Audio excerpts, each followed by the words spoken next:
energy capacity. So what we are doing and what we will do. We are, I think, the first developed countries to have adopted a planification. We worked, so first we started in the different sectors to reduce our consumption and to reduce our emissions. And what we did is that we designed a strategy sector by sector in order to be compliant with Paris Agreement.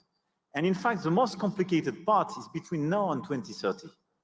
And the other one is at the very end to have an actual total carbon neutrality. So we have a planification taking from agriculture to industry to real estate, taking companies to households, the type of efforts and the targets year per year to be developed. We have some investment program, we accompany them, we invest, and so on.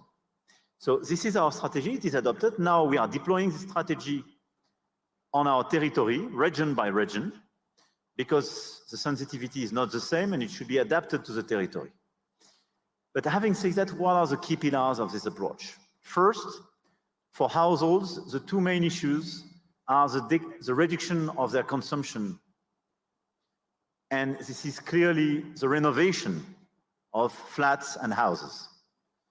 And we accompany them by financing all the renovation, all these works. It creates jobs. This is quite sophisticated. We have the first results and we will increase the efforts. Second is to change their cars and getting rid of the old car with quite high emission in order to have, obviously, electrical cars, but as well in the years to come, hybrid or new generation because they reduce like crazy their emission.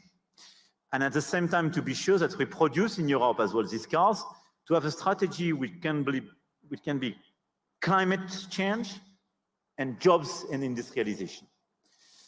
Third, on industry, which is a big sector of CO2 emission, we have a big decarbonization strategy. And in France, it's very simple. We identified the fact that if we manage to decarbonize 50 industrial sites, just 50, we deliver half of the effort. Can you imagine? But this is big steel, aluminium, cement industries, a big harbor. And from Le Havre to Marseille, coming to Paris and so on, this is what we are doing. So we are investing a lot of billions in the framework of France 2030. We started to sign this agreement and we finance long-term contracts for electricity. We finance a lot of re-engineering of the production in order to do so. This is what we are doing. And we get results. Because I doubled the effort. 6 years ago, when I were in front of you, we reduced by 1% per year our CO2 emission. 2 years later, we started to reduce by 2% per year. We did it during 4 years. Last year, we reduced by 4.6%. So it's working. And it will work by this aggregated effort and the fact that we make this strategy, I think, fair between the different sectors, and we have to engage the different territories and our people. And our fellow citizens are the main partners in such a strategy. They want just to be sure that there is a fair share and everybody contributes. And this is what we do. In parallel, on energy, I think we have a very good strategy and we had an historical advantage.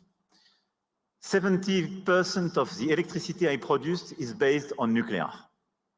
I have almost no dependence on gas. By 2027, we will get rid of coal. I still have 2 coal plants. They are used sometimes in order not to be totally dependent, but I closed already 2. In the 2 to 3 years to come, we will get rid of all of them. So no more coal. So we will be in advance in comparison with the target of 2030.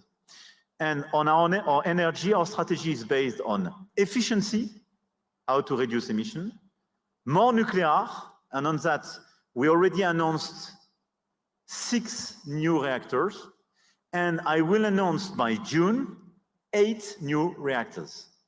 The equivalent of EPR, and we will perhaps make a mix between EPR, SMRs, And in parallel, we launched a big program of innovation. I recognize few players. And we have a new nuke sector because EDF is a main player and is producing EPR and will produce EPR2 in France and elsewhere. But we want to develop as well a lot of startups to deploy additional offer and to innovate, to develop as well new technologies from the SMRs to the fusion, to the laser, and so on and so on. But in capacity, we will have the equivalent of the 6+8 reactors on top of what we have and the renovation we are making. And obviously, in parallel, so efficiency, nuclear, and renewables. So we are deploying new capacities, especially on offshore wind, and we planified the new site. What we will do in the 6 months to come, because all this strategy was deployed in order to be completely compliant with the big electrification of our mobility and to have carbon neutrality by 2050.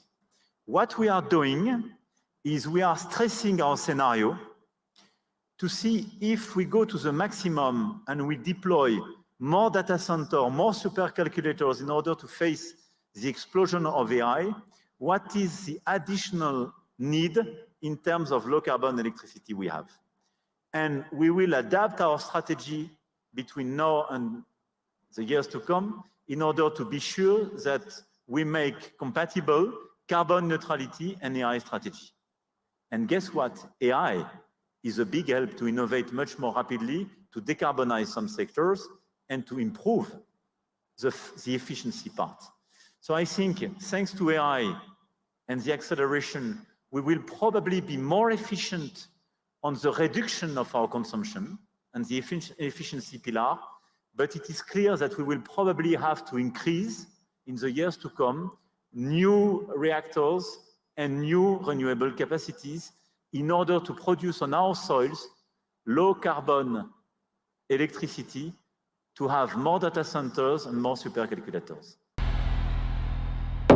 We rent the dream, they sell illusion.